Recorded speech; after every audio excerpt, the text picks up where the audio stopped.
and welcome. I'm Melinda Kirami. Tonight, federal government matches words with action as IGP deploys elite mobile forces from Rivers to Benue State, promising more deployment of personnel to Nasarawa State. Ahead of the 2019 general elections, media professionals highlight the dangers of fake news on social media at a Guild of Editors Summit in Lagos. Court upholds interim forfeiture of $5.8 million traced to the accounts of the wife of the former president, Patience Jonathan. And the U.S. President Donald Trump denies using racist language against some countries as outrage trails allegation by witnesses. On Business News tonight, number of active voice subscribers in Nigeria drops by 8.73% to around 140 million in the third quarter of 2017. Sports news, Confederation of African Football, CAF, ratifies changes to format of Champions League and Confederation Cup to match European calendar. And from Abuja, APC governors renew call for President Muhammadu Buhari to recontest the presidency in 2019.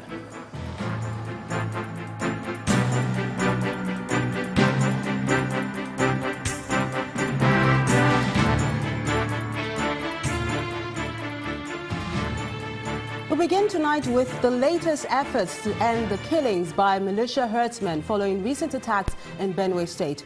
Now, the Inspector General of Police has ordered the deployment of 5 additional police units to Nasarawa State to ensure proper security at the borders between Nasarawa and Benue State.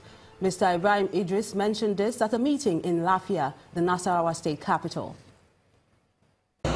The recent killings in Benue State by suspected herdsmen have taken its toll on residents of Nasarawa State as thousands of people living at the borders flee into Kena and Azara, with more in Awe community. The exodus has prompted the distribution of relief materials and medical equipment by the Nasarawa State government to give a sense of belonging to the displaced persons before calm is restored. This meeting with affected stakeholders and the Inspector General of Police is to give Fulanis and thieves an opportunity to bear their minds. You will discover that this crisis is characterized by panic attack and some criminal tendency in between that has been triggered by inappropriate implementation of the anti-grazing law in Benue State. The border areas need to have enough security sovereigns, ordered by area view or those areas, so that you'll be able to identify exactly what is happening. Meanwhile, Governor Tanko Al-Makura believes that the anti-open grazing law is unnecessary in Nasarawa State. Because as far as we're concerned, Nasarawa State has nothing to do with the anti-grazing law of Benue. Secondly, as far as I'm concerned, I've said it times over that it is unnecessary, untimely, and uncalled for as far as Nasarawa State is concerned. For the Inspector General of Police, more police units will be added to ensure security of lives and property. Are always available to provide security in the communities. Just as His Excellency observed, I'm deploying additional 5 mobile police units to Nasarawa State to assist and to reassure our brothers across the border and in some of these IDPs, so they can feel secure that we are doing everything possible to ensure that they are safe in wherever they are. The increased killings in Benue State have affected its residents and its neighbors. Therefore, all eyes are on what the security operative would do in the coming days to restore calm and peace.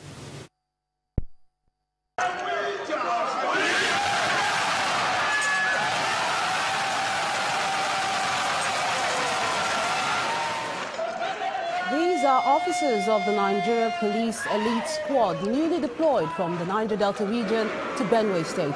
The squad has been securing and maintaining peace in the Niger Delta region, and the Deputy Inspector General of Police in charge of operations, Habila Josak, explains that the officers have the right orientation to tackle crime. Mobile counter-terrorism unit, we call them tactical operation unit.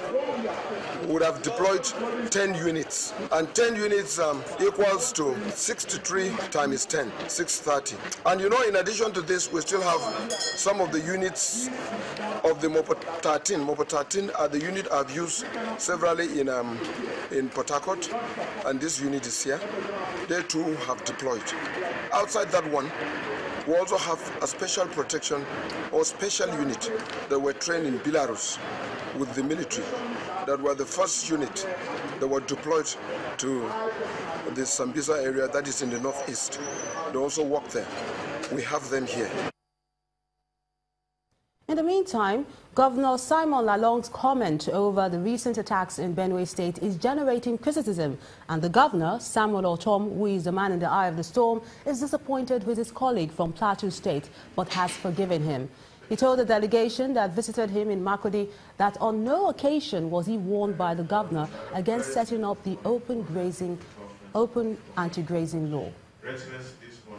When somebody drew my attention yesterday that he made such comment, that he warned me not to implement the law, and I was wondering if my colleague from Plateau State would say that. So I called him, and he told me he did not say it. But later, when I watched it on television, Channels Television, he castigated me beyond what I thought my colleague of mine would do. I have forgiven him. Because at no time did my colleague warn me about this law. But even if he had warned me, it was beyond me. It's about Benue State. And I'm not talking about Plateau State. I'm talking about Benue State. That is what the Benue people want. Exactly. Is there one person in Benue State that is against this law? No. You consulted all of us. I consulted all of you. Very well. And it originated from the people themselves. So even if he had warned me, I would have told him it was beyond him. But when I saw this on television yesterday, I tried to get back to him. I did not. He did not pick my call. Governor of Benue State, Samuel Otom. Now, the National Orientation Agency and the National Theatre have a different format to solve the crisis between herdsmen and farmers. They are establishing a peace-building intervention initiative to reduce those clashes. While the Director General of the National Orientation Agency, Galba Abari, blames the elite for the divisive narrative, the Artistic Director of the National Theatre, Ta Uko, is asking for community dialogue.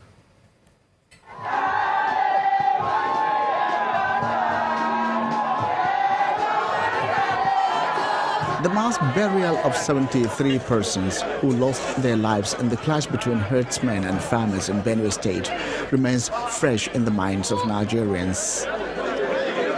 Against the backdrop of the crisis, which has assumed a violent dimension, the National Orientation Agency condemns the clashes as it announces a new initiative for peace. This synergy with the cultural expertise of the National Troupe and the National Theatre in the area of community theatre to unfold comprehensive community-oriented peace-building programs will be desirable for institutional inter-community dialogue for peaceful resolution of conflicts and disputes. With a peace-building initiative tagged Sharing the Green Grass, the Artistic Director of the National Theatre and Chief Executive Officer of the National Troupe, Comrade Ta Uko, calls for community dialogue to find and nurture peaceful coexistence among Nigerians. We're taking on the premise of just one slogan: peace is a journey.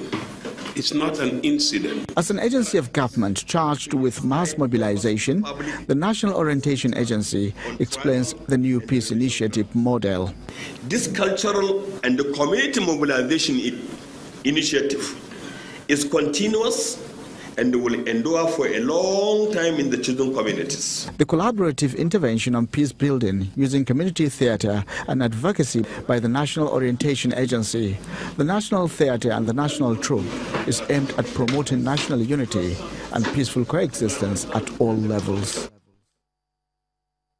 Indeed, what is uppermost in the minds of many Nigerians at the moment is what can be done to restore calm in Benue State and ensure the peaceful coexistence between farmers and herdsmen across the country, as used to be the case. In this regard, the National Orientation Agency is stepping in to play its assigned role. To discuss this further and what it entails, I'm being joined live from our Abuja studios by the Director General of the agency, Dr. Garba Abari. You're welcome to the News at 10. Thank you very much. Good evening. You're taking the campaign, this peace campaign, to the people of Benue and other places reeling from the impact of the attacks by herdsmen. As much as the people long for peace, they also want justice, especially because of what they've suffered, the losses. The numbers have been unimaginable. But how can you balance this with what the campaign you're pushing for? Thank you very much. I think you have actually hit the nail on the head. The issue is that of justice, social justice, and without which no society actually will live in peace.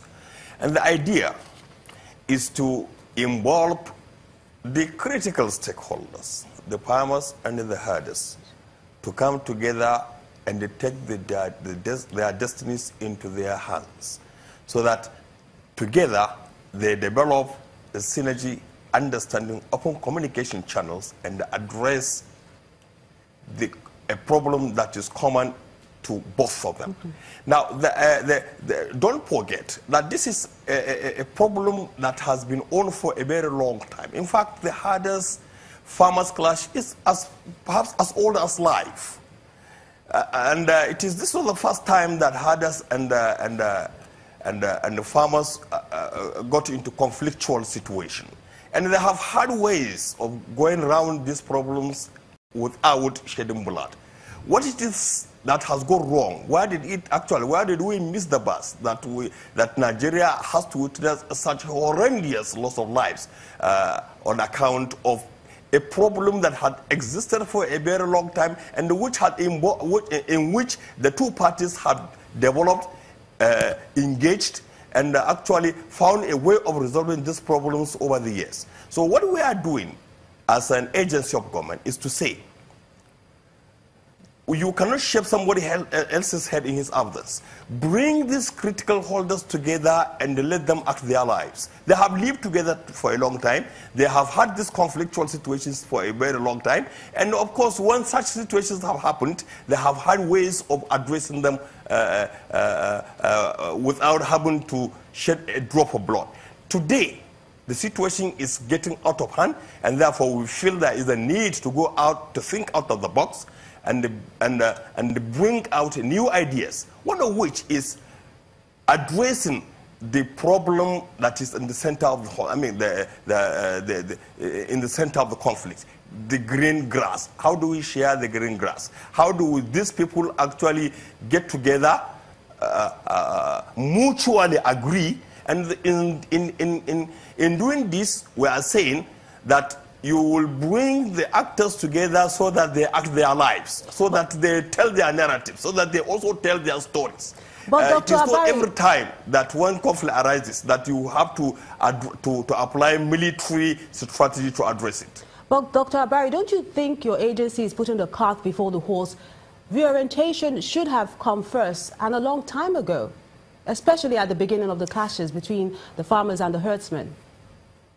No, the orientation has always been there. So the problem is that you are talking as if doing the right thing is only the responsibility of government. It is not only the responsibility of government. No, now that everybody is actually gnashing his teeth and we are all wailing and we are actually in anguish, you know, it doesn't pay. So it is a responsibility of each and every citizen to ensure that we do the right thing, that we remain law-abiding, that we do unto others what we want others to do unto us, and of course also be be barely tolerant of one another, and always take to the table for dialogue whatever are the issues that bring about misunderstanding. At the end of the day, even after all these killings and the rest of them, the solution lies in laying the cards on the table, face up for all to see. The Director General of the National Orientation Agency, Dr. Garba Abari, thank you so much for speaking with us on the News at 10. In part 2, after the break, a day after the NLC led a protest in Benue State against the sacking of 21,000 teachers, another group stages a demonstration in support of the state government's action. Please stay with us.